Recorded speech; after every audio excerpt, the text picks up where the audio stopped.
Example 4.3.4, a 400 kilometer three-phase transmission line has a series impedance of 0.1 plus J 0.5 ohms per kilometer and a shunt admittance of 3.2 e to the minus 6 Siemens per kilometer. It's used to serve a 150 megawatt load at a unity power factor and a line-to-line voltage of 215 kilovolts. Find the voltage, current, and power that are going to be input at the sending end of the line. So what we're getting into here is transmission line modeling, the electric circuits that show us how voltage, current, and power change because of the influence of the line that we connect between the maybe the transformer or the generator and the load. And so all electric cables have electromagnetic properties, which means they change the voltage and current that goes through them. Cables, you need to start thinking of them as circuits, and this is true not just for power systems, but for a lot of other applications, particularly if things are at high frequency or if the cables are very long. And in power systems, we pay a lot of attention to how long they are. And for all cables, it doesn't matter if it's a power system or a cable used in a high frequency system, we can draw ourselves what we call the distributed parameter model. It's what allows us to solve these. And the distributed parameter model, the model itself is fairly straightforward. It's a series resistor, series inductor, and then there's a shunt branch as well. There's another resistor there, and this time there's a capacitor. And so the left hand side is typically taken as the input side, and the output side, the right hand side is the output side of the distributed parameter model. Now the model itself is fairly easy, but there's some kind of calculus applied to it that makes it useful and very accurate as well. This isn't a lumped element model. It's instead what we call a distributed parameter model, which what you need to think of is that what this model represents is an extremely short section of line. I know our problem's for 400 kilometers, but this model represents an infinitesimally short length of line, approaching zero length. And so we call that length delta z. Now the parameters, these passive parameters that we use to do the model, the R, L, and the C here, they're not normal parameters. They're given in terms of units per length. So usually in power systems that's per kilometers. It could be given per meter, but it's ohms per meter, henries per meter,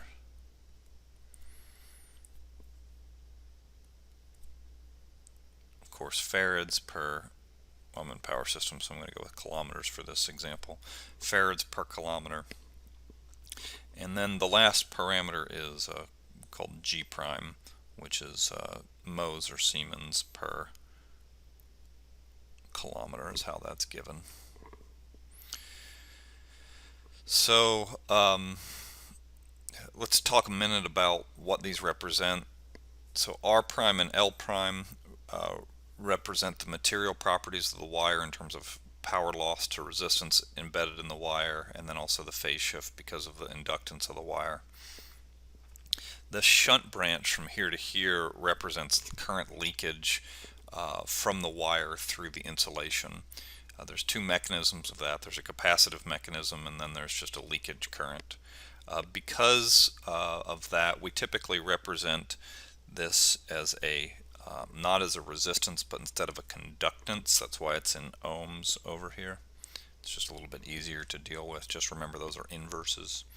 But then all of these elements, they are just, since they're per unit length, we just multiply them by the differential length to get the total amount of conductance or capacitance, etc. So you can see this one will be C prime delta Z. This one will be R prime delta Z, and this one will be L prime delta Z. So if I take the resistance per unit length and I multiply it by the length, I get the total resistance, or what we would call the lumped resistance. So those are the parameters. We then want to study the voltage and current flowing through this line. So there's an input current that flows through the resistor and the inductor. That's I of Z comma T. And if I measure the voltage there, it's V of Z comma T.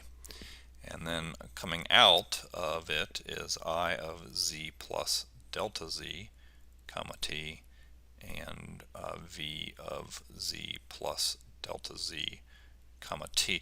You can see all that we've done is we've held time constant, and we have increased the position from Z of T to Z plus delta Z of T. And so this is a little bit different than what you're used to seeing, because the current and voltage are now dependent on not just time but position in time, and that's what we have to take account for if we're going to use the distributed parameter model. Now in this class we don't solve the distributed parameter model, we just give you the answer. So this is the important part you have to know to solve this model. This is admittedly a little bit hand wavy, but it's beyond the scope of this class to learn how to solve this model.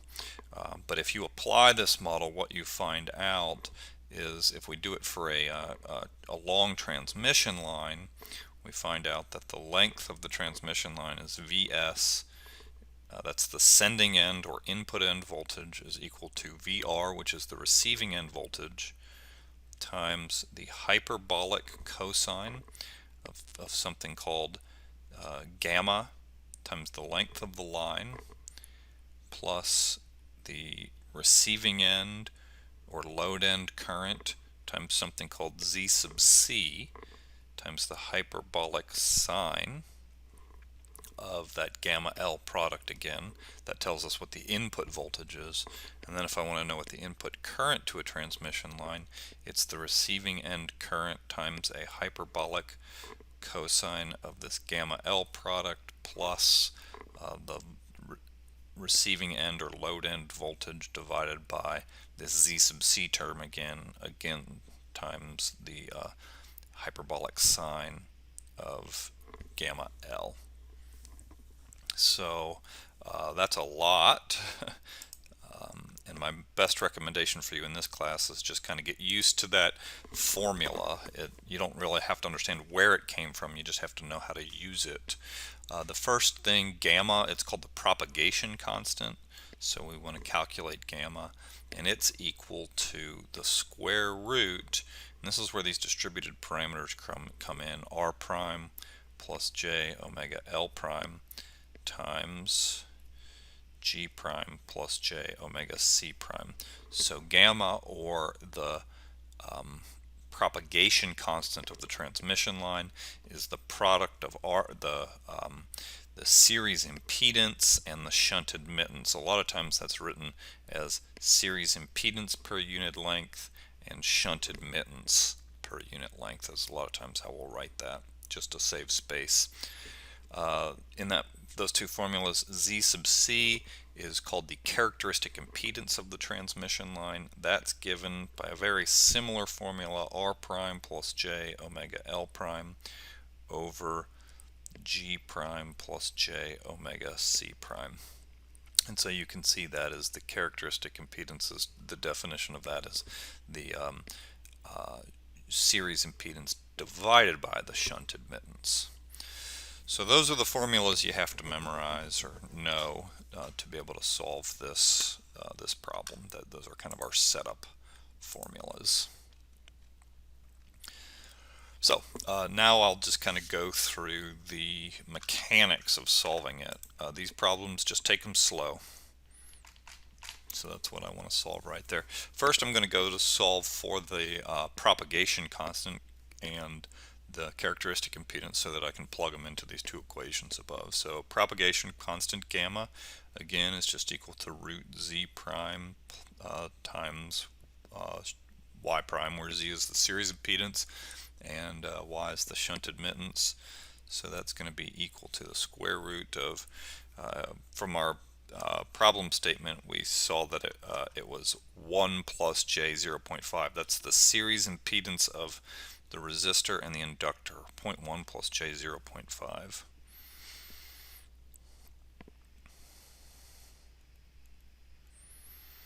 And then I need to multiply that by the shunt admittance. That's this branch on an admittance basis right here. You can see it was just given to us in the problem statement.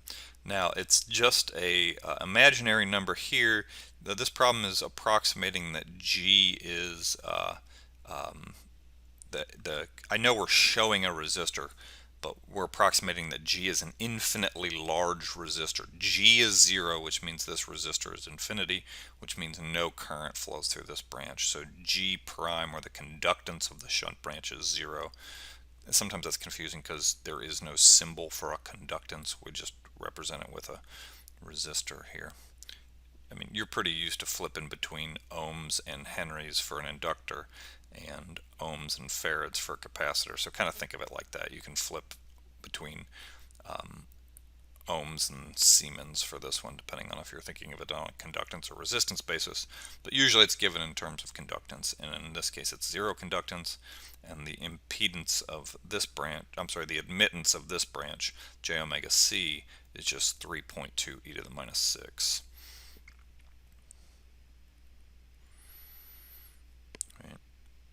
So if we were looking at units, series impedances in ohms, right, and shunt admittances is in Siemens or Mohs, and then these are per unit, so, or per unit length, so per kilometer. So you can see what happens here is when I multiply these together, ohms multiplies with Mohs, and those annihilate one another. Kilometers in the denominator multiplies by kilometer in the denominator, and so the gamma constant, its units are 1 over kilometers. And then if I do that math here, you're going to get a pretty big decimal, a complex number, 0.000126 plus J 0.001271. So that is the calculation for the complex propagation constant for the problem. Next, we want to calculate the characteristic impedance, Z sub C. The formula for that is Z prime over Y prime. Remember, the units are ohms per kilometer and Mohs or Siemens per kilometer. Mohs and Siemens are interchangeable.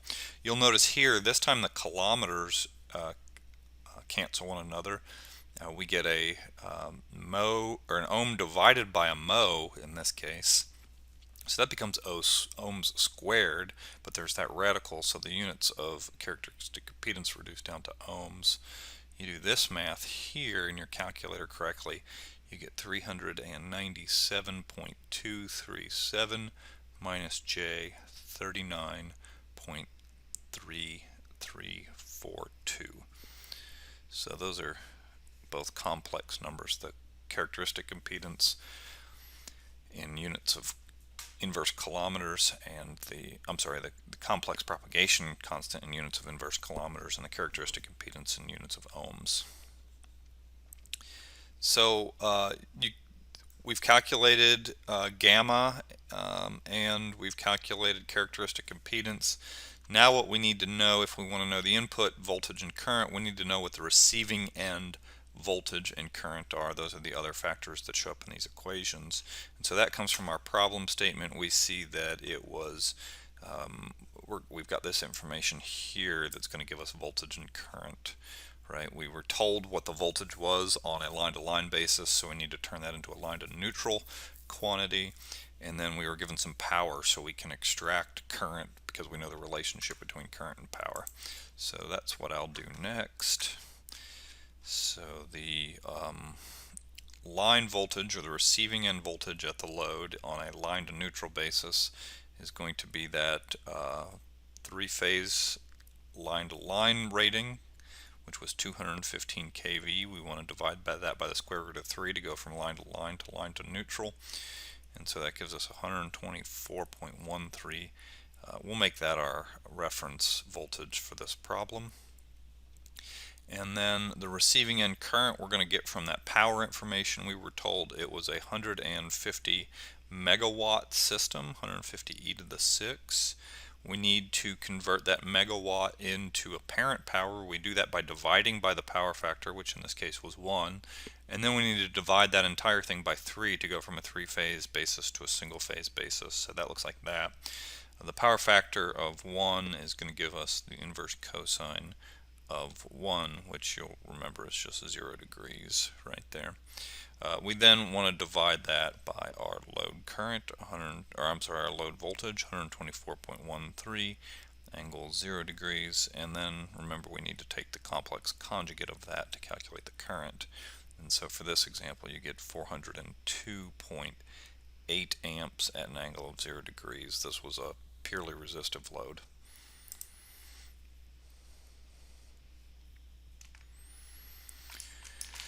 So now what we can do is start to solve this problem.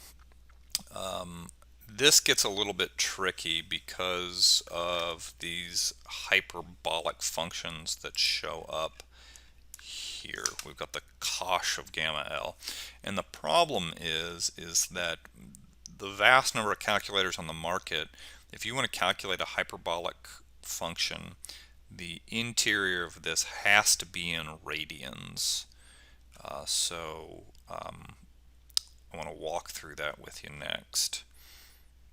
So I want to calculate the cosh of gamma L and the hyperbolic cosine and then the hyperbolic sine, sinh of gamma L.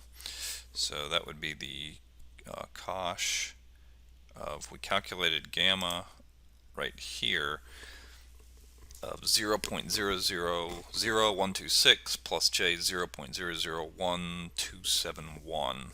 So I need to put that into,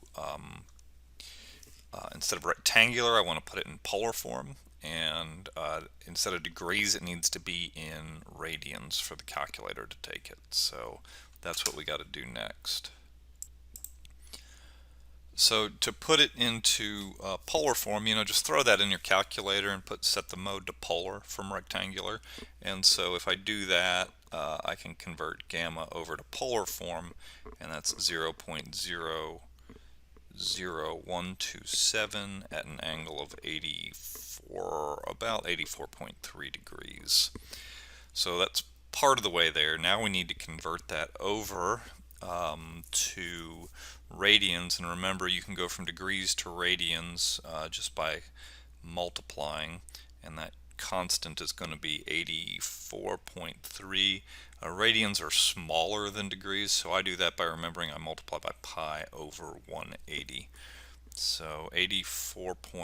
It was actually 0.3385 times pi divided by 180 is 1.47 radians. Okay, and usually how we'll write that is we'll write gamma as 0.00127 e to the j 1.47. Remember, I introduced that phasor form earlier in the semester, and I said eventually we're going to have to use it. So here's where that pops up. So that's in per kilometer, because that's still the complex propagation constant, and then we need to multiply it by line length, which for this example was 400 kilometers.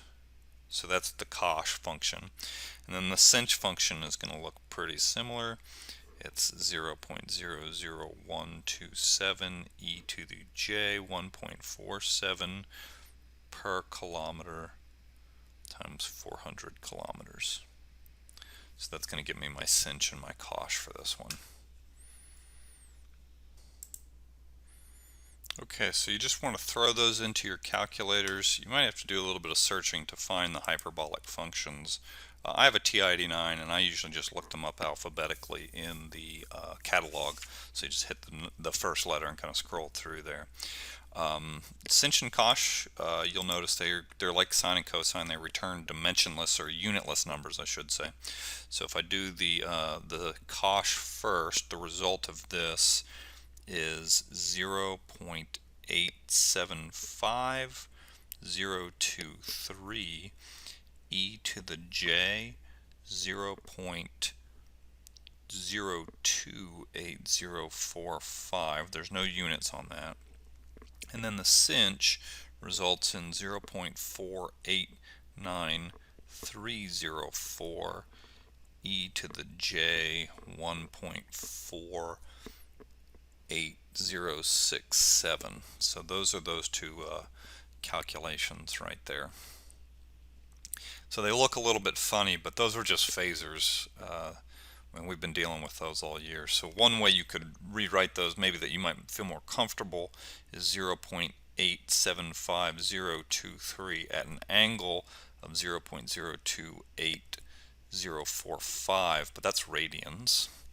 And then this one over here is, of course, 0.489304 at an angle of 1.148067 radians. And then we can just convert those radians back over into degrees by multiplying by 180 over pi. So 0.028045 times 180 divided by pi gives you about 1.61 degrees.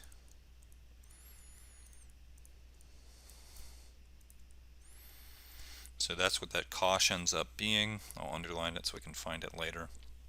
And that 1.148067 times 180 divided by pi gives us about 65.78 degrees.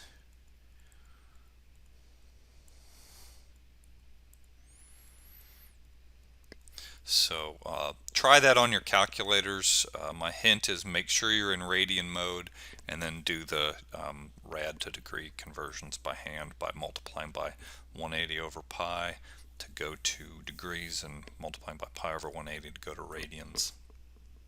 So a little bit tricky, but we can handle it just by going slow. Now we've got everything. We just need to plug it into these formulas right here, right? Oops, look, I got like a little hanger on her there, sorry. There we go, that's better.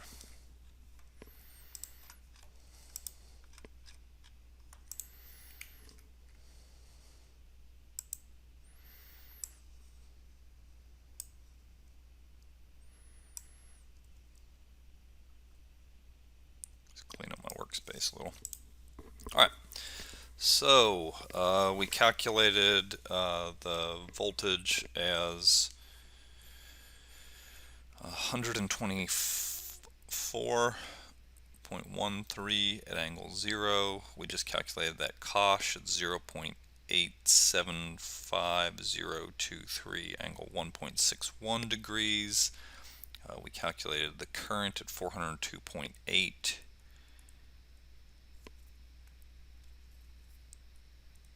And that was in phase, so it's also angle 0. We calculated the Z sub C somewhere. There it is. 397.237 minus J 39.3342. I'm just going to do a little bit of rounding here.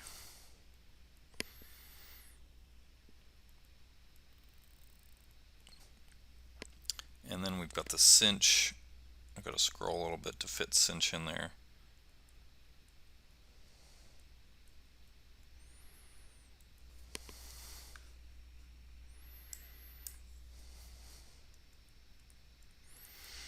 Okay, so 124.1 times 0.875 angle 1.61 plus 402.8 times 390 can't read my own handwriting there, 397.2 minus J39.3 times 0.4893 times, or at an angle of 65.8. So dot your I's and cross your T's here. It's easy to get lost, but you do all that and you get a input end voltage of 146.4, angle 32.6 degrees. And I've written that in kilovolts. So the calculation for current is pretty darn similar, same exact variables. So I want you to definitely practice this on your own. If you plug all of those in, you're going to get a current of 386.5 at an angle of 24.28 degrees. Oops.